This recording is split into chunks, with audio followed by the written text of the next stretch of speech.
On a darkened hill outside Jerusalem, a crucified man cries out in agony, feeling the crushing weight of the world's sin upon his soul. As his body weakens, the earth itself trembles, and a temple veil, thick as history itself, rips from top to bottom. In that moment, a cosmic shift takes place. The barrier between God and humanity is forever torn down. But what does this death mean? And could it be, as a Roman centurion whispers in awe, that the man they crucified is truly the Son of God?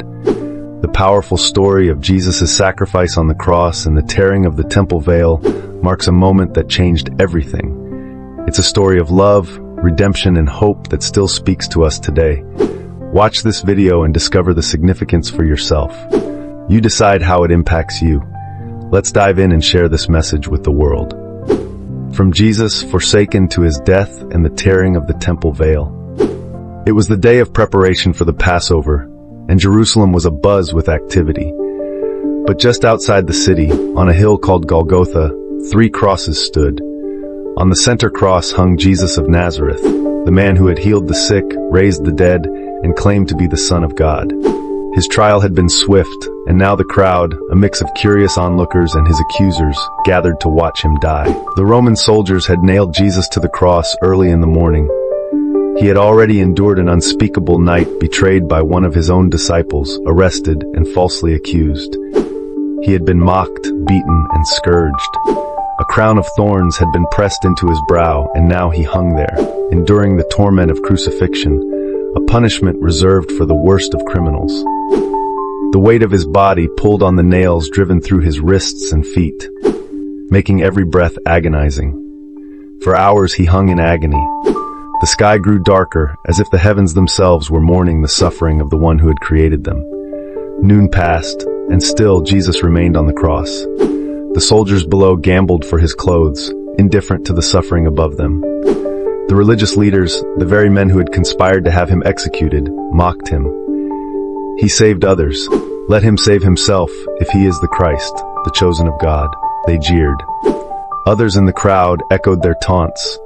If you are the King of the Jews, come down from the cross. Despite their cruelty, Jesus remained silent, except for the occasional words spoken to those near him.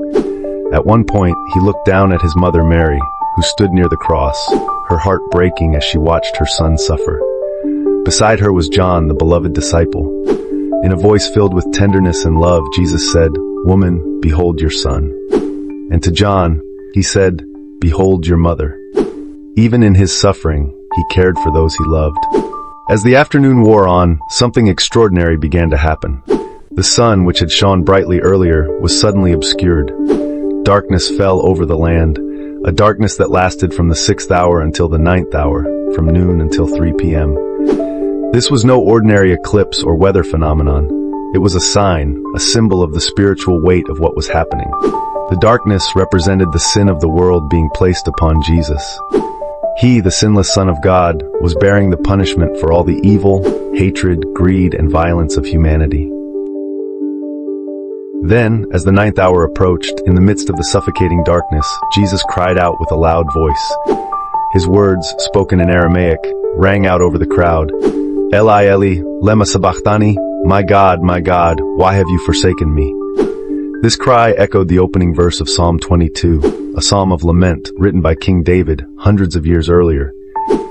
But this wasn't just a reference to scripture. It was the deep expression of Jesus' soul in that moment. For the first time in eternity, Jesus felt abandoned by his Father. He who had known perfect unity with God was now experiencing the horror of separation. He was feeling the full weight of divine judgment, not for his own sins. He had none, but for the sins of humanity. It was as if the Father had turned his face away, and Jesus, the innocent lamb, was left to endure the punishment alone. Those standing near the cross were confused by his cry. Some thought he was calling for Elijah, the prophet who was believed by many to come in times of crisis. One man ran to get a sponge, soaked it in sour wine, and offered it to Jesus to drink. But others mocked, saying, "Let's see if Elijah comes to save him." But Elijah did not come. Instead, Jesus remained there alone in his suffering. His body was failing, his breath was shallow, and each moment brought him closer to death. Yet despite the unimaginable pain, he remained conscious of his mission. This was why he had come to bear the sins of the world, to offer himself as the perfect sacrifice. After hours of torment, Jesus knew his work was complete. His body, racked with pain, could endure no more. But before he gave up his spirit, he spoke once more. In a voice that carried both triumph and peace, he said, "It is finished." These words, simple yet profound, signaled the completion of his mission. The debt of sin had been paid in full. Humanity's separation from God, caused by sin, had been bridged. Jesus had fulfilled the purpose for which he came into the world. And with that, he took one last breath and said, "Father, into your hands I commit my spirit." Then, bowing his head, he died. At the very moment Jesus breathed his last, something extraordinary happened miles away in the heart of Jerusalem. In the temple where the priests were performing their duties, the massive veil that separated the Holy of Holies from the rest of the temple was suddenly torn in two from top to bottom. This veil was no ordinary curtain. It was thick and heavy, designed to keep people out of the most sacred part of the temple, where God's presence dwelled. Only the high priest could enter, and only once a year, to offer a sacrifice for the sins of the people. The tearing of the veil was a divine act, signifying that through Jesus' death, the separation between God and humanity had been removed. No longer would people need to rely on priests or sacrifices to come before God. The way to the Father was now open to all who would believe in Jesus. His death had made it possible for anyone, Jew or Gentile, rich or poor, male or female, to have direct access to God. The earth itself seemed to react to the enormity of what had just taken place. The ground shook violently, rocks split apart, and tombs were opened. Many of the saints who had died were raised to life, and after Jesus' resurrection, they appeared to many in Jerusalem, a sign that death itself had been defeated.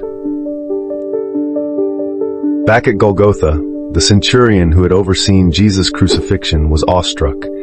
As the ground trembled beneath his feet and he looked upon the lifeless body of the man he had helped execute, he exclaimed, "Truly this was the Son of God."